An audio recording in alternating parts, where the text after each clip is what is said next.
గుజరాత్లోని కచ్ జిల్లా పందారో ప్రాంతానికి సమీపంలో ఒక లిగ్మైట్ గని నుంచి సేకరించిన కొన్ని శిలాజాలపై పురాతత్వ శాస్త్రవేత్తలు అధ్యయనం చేపట్టారు. దీంతో ప్రపంచంలో ఇప్పటి వరకు వెలుగు చూసిన పాముల్లో అత్యంత పొడవైన పాము శిలాజం ఇదేనని తేలింది. ఆ శిలాజాల అధ్యయనంతో పాటు పొడవు 10 నుంచి 15 మీటర్ల వెడల్పు ఉండొచ్చని శాస్త్రవేత్తలు అంచనా వేస్తున్నారు. ఇది 4.7 కోట్ల ఏళ్ల నాటి శిలాజం అని భావిస్తున్నారు. ఐఐటి రూర్కీ ప్రొఫెసర్లు సునీల్ వాజ్పేయి, దేబ్జిత్ దత్తాలు ఈ శిలాజాన్ని గుర్తించినట్లు హిందుస్థాన్ టైమ్స్లో ఒక కథనం ప్రచురించారు. దీనిపై నేచర్ సైంటిఫిక్ రిపోర్ట్స్లో ఒక కథనం కూడా ప్రచురితమైంది. ఈ పాము జాతికి వాసుకి ఇండికస్ అనే పేరు పెట్టారు. పురాణాలను పరిశీలిస్తే ఈ పేరును శివుడితో సంబంధం ఉన్న పాము గురించి చెప్పేటప్పుడు ఉపయోగిస్తూ ఉంటారు. మాట్పోయిడే జాతిపై 2018లో రాయల్ సొసైటీ ఆఫ్ ఓపెన్ సైన్సెస్లో ఒక కథనం ప్రచురితమైంది. దీని ప్రకారం మాట్పోయిడే జాతి అనేది భూమిపై కనిపించే గోండ్వానా గోస్ట్ స్నేక్స్. ఈ జాతి పాములు క్రెటేషియన్ కాలం నుంచి లేట్ ప్లీస్టోసిస్ కాలం మధ్య జీవించినట్లుగా అంచనా వేస్తున్నారు. మాట్పోయిడే జాతికి చెందిన ఈ సర్పాలు పాముల్లోనే అతి పెద్దవి. 4.7 ఏళ్ల కోట్ల క్రితం ప్రస్తుతం భారత్లో ఉన్న ప్రాంతంలో ఇవి జీవించేవి.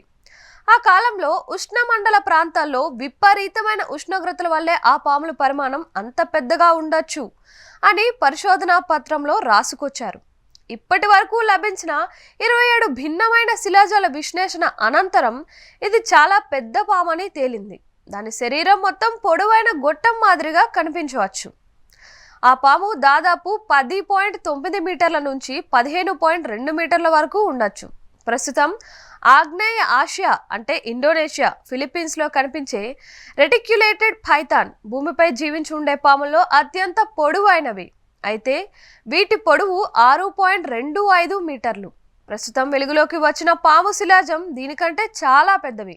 1912లో 10 మీటర్ల పొడవు ఉన్న పాముకు గిన్నెస్ వరల్డ్ రికార్డులో చోటు లభించింది. అది ఒక గ్రీన్ అనకొండ. వీటిలో ఆడపాములు మగజాతి పాముల కంటే పొడుగ్గా ఉంటాయి. కచ్లో పందారో బొగ్గుగని పరిసర ప్రాంతాల్లో ఇవి బయటపడ్డాయి. మొదట్లో ఈ అవశేషాలు మొసలి శిలాజాలు కావచ్చని భావించారు. అయితే 2022 వరకు సునీల్ ప్రయోగశాలలోనే ఈ శిలాజాలు అలానే ఉండిపోయాయి.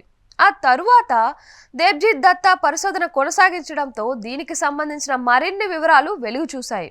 అప్పుడే ఈ శిలాజం సాధారణమైన మొసలిది కాదని, వేరే జాతి జీవిది ఏదైనా అయి ఉండొచ్చనే అవగాహనకు ఇద్దరు ప్రొఫెసర్లు వచ్చారు. ఈ శిలాజాలు 2005లోనే దొరికాయి.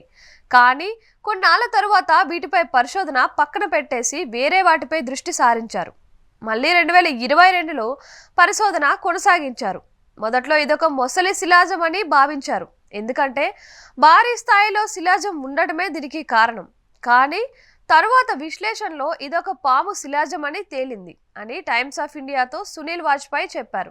వాసుకి పరిమాణం పెద్దగా ఉండడంతో ఇది ఇతర జీవులను వేటాడొచ్చని శాస్త్రవేత్తలు భావిస్తున్నారు. ప్రస్తుత కొండ చిలువలు, అనకొండల మాదిరిగా ఇది ఎరను పట్టుకొని ఉండొచ్చని అంచనా వేస్తున్నారు.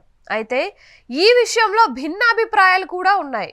పరిశోధనకు నేతృత్వం వహించిన వారిలో ఒకరైన దేబ్జిత్ మాట్లాడుతూ ఈ పాము మరీ అంత క్రూరంగా ఉండుండకపోవచ్చు అని కూడా అన్నారు. ఆనాటి ఉష్ణోగ్రతల వల్లే పాముకు అంత శరీరం ఉండి ఉండొచ్చని చెప్పారు. ఇప్పటి వరకు ఉన్న శిలాజాల అధ్యయనం ప్రకారం ఇదే అత్యంత పొడవైన పాము. దీనిపై ఇంకా పరిశోధనలు కొనసాగుతూనే ఉన్నాయి.